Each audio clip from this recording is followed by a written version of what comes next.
Hello everyone, we are back here once again. It is November 1st, 2024, and I am at my local Barnes & Noble. We're here for the 50% off Criterion sale, and I wasn't sure if it was going to happen on the 1st or if it was going to start next week, but I saw last night on their website that they're starting it right away, so I decided to get here as soon as possible to get into the shelves before other people get all the good stuff. But I will take you all inside once again. I don't think anything's really changed from back in July in terms of the setup on the shelves, but we will take a look nonetheless.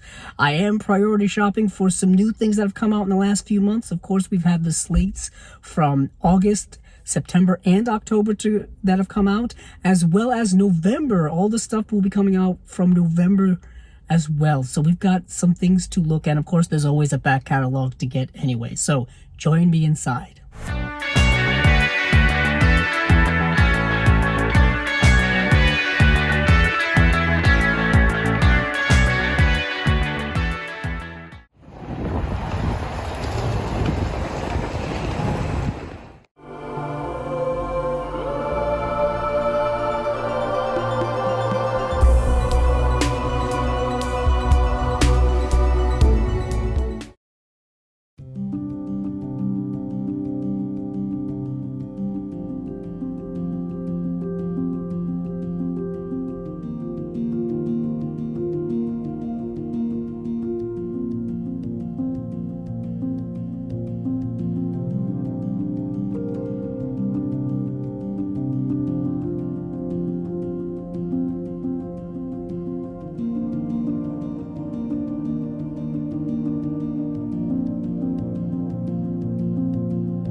Hello everyone, I am out of the Barnes & Noble Criterion sale. As I predicted, not much change on the shelves from the last time.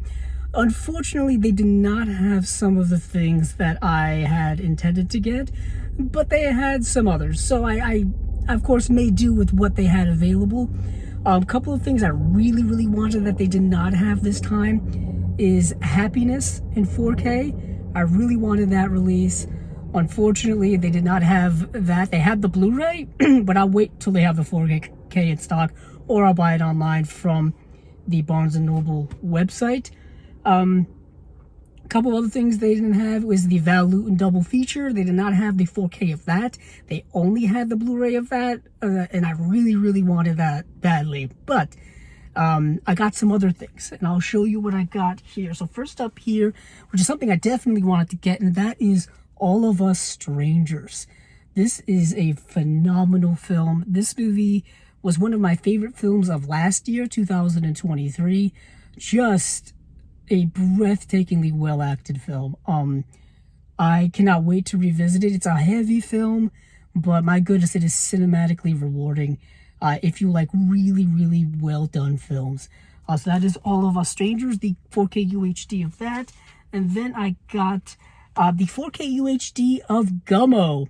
They didn't have Happiness in 4K UHD, but they had Gummo. So I had to get something here. So I got this.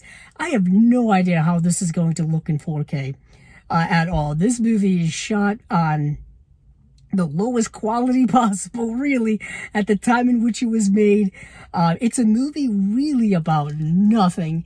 Harmony Korine kind of just experimenting and doing whatever. So I got that, and then I got My Beautiful Laundrette, the Blu-ray of My Beautiful Laundrette. I was talking about this movie briefly recently on Chasing Labels because Criterion's putting out a 4K UHD of The Grifters, another Stephen Frears film, and I don't believe I had this in my collection. So I went and got it, obviously as soon as I could. So next up is something that I've been circling around for years, something I've been wanting to get, but I've been putting off because I already own it on Blu-ray. So I figured, what was the point of kind of prioritizing that upgrade right now when I could get other things that I don't have or other priorities and whatnot? And that is the Spike Lee film Malcolm X in 4K UHD. And this is one of their larger digipack type of packagings. It's been in and out of stock here at my local store for years. Obviously a popular title. It's Spike Lee, it's Denzel Washington, it's a biopic about Malcolm X. One of the best films of the 90s. I think one of the best films Spike Lee ever did. This, along with Do the Right Thing, of course, are two of his best works. So I got that. Upgrading from my Blu-ray digibook that Warner Brothers put out a long time ago. And then next up is honestly probably one of my highest priority must-haves of the sale. And that is the Greg Araki box set. This is the box set that contains Totally Effed Up, Doom Generation, and Nowhere.